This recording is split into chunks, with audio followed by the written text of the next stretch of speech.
자, 오늘 성경의 말씀은 히스기야 왕의 이야기로부터 시작하고 있어요. 자, 이 히스기야 왕은요, 다윗 이후에 300년 만에 나온 아주 훌륭한 왕이기도 합니다.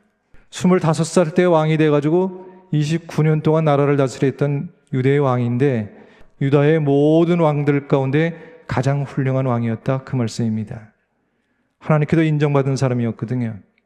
근데 안타깝게 그는 자녀 교육에 실패한 사람으로 이름이 올린 왕이기도 했다, 그 말씀입니다. 자, 이 히스기야가 죽고 난 뒤에 이 12살이 된 아들이 왕이 되었어요. 그의 아들의 이름은 므낫세라고 하는 왕입니다. 이 므낫세가 55년 동안 나라를 다스리는데, 그 55년 동안 나라를 다스릴 때 그 모습을 성경은 이렇게 표현하고 있어요. 아버지 히스기야가 헐어버렸던 산당을 다시 세웠다는 거예요. 바알을 섬기기 위해서 제단을 쌓기도 하고요, 아사라 목상 등 하늘 별 신들을 갖다가 섬기기 시작했어요. 한마디로 말해서 하나님께서 제일 싫어하는 일들을 행하고 있었다라고 하는 말씀이죠. 제가 지금 누구 얘기하고 있다고요? 므낫세가 누구라고요?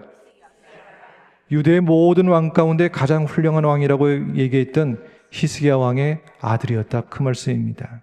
그러니까 히스기야는 왕으로선 최고의 존경을 받는 인물이긴 하지만 아버지로서는 뭐라고요? 빵점짜리 아버지였다라고 하는 말씀이죠.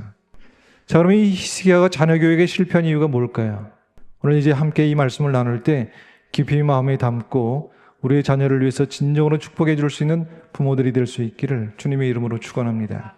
자, 첫 번째입니다. 자녀는 최고가 아니라 최선이다라고 하는 말씀이죠. 자, 이 히스기야가 39살 때 죽을 병에 걸리게 됩니다.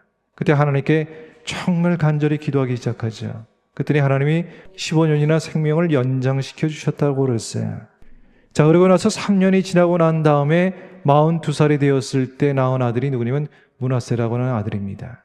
죽을 뻔했다가 다시 살아나서 낳은 아들이 얼마나 귀한 아들입니까? 그 아들이 우상이 되고 말았다는 얘기입니다. 잘못을 해도요, 징계하지 못하고 바르게 교육하지 못했다, 그 말씀이죠.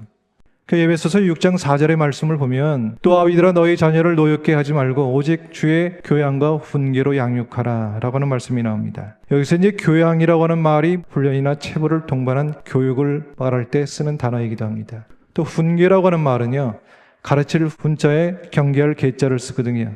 그러니까 바른 길로 가르치고 가지 말아야 될 길은 엄중히 경고하라고 하는 뜻이다라고 하는 말씀입니다. 자, 두 번째입니다. 중요한 건 말씀입니다. 자, 이 므낫세가 몇 살에 왕이 되었다고요? 12살이요. 자, 이 정도 나이가 되었으면 어느 정도까지는 자아가 형성된 나이라고 그렇게 볼 수가 있겠죠. 그러니까 만약에 아버지로부터 신앙의 교육을 제대로만 받을 수 있었다면 신하들이 제안하는 우상 숭배를 얼마든지 어떻게 할 수 있다고요? 거절할 수 있었지 않았을까라고 그렇게 생각이 됩니다. 이 어렸을 때 말씀으로 잘 훈련받지 못하니까 왕위에 오르자마자 덜컥 하나님의 성전에 뭘 세우기 시작했다고요? 산당을 세우고 각종 우상을 섬기기 시작했다, 그 말씀입니다. 여기서 우리가 놓치지 말고 기억해야 될 것이 하나가 있어요. 어릴 때부터 말씀으로 훈련받는 게 중요하다라고 하는 말씀입니다. 왜 그런지 아시죠? 어린아이들의 생각과 마음과 영혼은요, 백지와 같거든요. 근데 교회에서 주일날 잠깐 나와서 아이들에게 신앙의 교육을 시키는 것만 갖고는 어려울 때가 많이 있다고 저는 생각을 합니다. 그래서 교회를 통해서 배우고 얻은 것, 익힌 것들을 삶의 현장에서 적용할 수 있도록 부모들이 도와줘야 된다, 그 말씀입니다. 세 번째입니다. 보지 못하면 할 수 없다라고 하는 겁니다. 역대하 32장 24절 25절 말씀에 보니까 그때 히스기야가 병들어 죽게 된 거로 여호와께 기도하며 여호와께서 그에게 대답하시고 또 이적으로 보이셨으나 히스기야가 마음이 교만하여 그 받은 은혜를 보답지 아니하므로 진노가 저와 유다와 예루살렘에 임하게 되었더니 죽을 병에서 고침을 받고 난 다음에 어떻게 되었다고요? 마음이 교만해졌다는 겁니다. 자, 이러한 상태에서 아이를 하나 낳았는데 그 아들이 누구라고요? 므낫세라고 하는 말씀입니다. 그러니 그 아들이 아버지로부터 무엇을 배웠겠느냐라고 하는 말씀입니까? 어릴 때부터 아버지가 54세로 죽을 때까지 12년 동안 그 므낫세가 아버지를 통해서 본 것은 아버지의 교만한 모습과 악한 모습만 보고 자랐다는 얘기입니다. 므낫세는 회개한 아버지의 모습이 아니라 아버지의 악한 모습을 배웠다는 그 말씀입니다.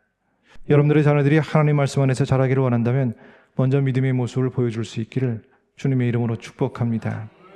자녀들이 세상 길로 가지 않고 올곧은 길로 가기를 원한다면 신령과 진정으로 예배하는 모습을 먼저 보일 수 있기를 바랍니다. 여러분들의 자녀들이 순종하는 자녀들이 되기를 소원한다면 순종의 모습을 먼저 보이기를 주님의 이름으로 축복합니다. 자녀들이 정말 성실하고 진실하게 살아가기를 원한다면 먼저 성실하고 진실된 모습을 보이고 살라, 그 말씀입니다. 오늘 우리가 이 자리에 말씀을 듣는 여러분들이 히스기야처럼 자녀 교육에 실패하는 사람들이 하나도 없기를 주님의 이름으로 축복합니다. 말로가 아니라 삶으로 모범을 보여서 우리가 내 인생의 삶 가운데 내 부모가 인생의 모델이다 라고 여길 만큼 좋은 신앙의 사람들이 바로 저와 여러분이 다 될 수 있기를 주님의 이름으로 축복합니다.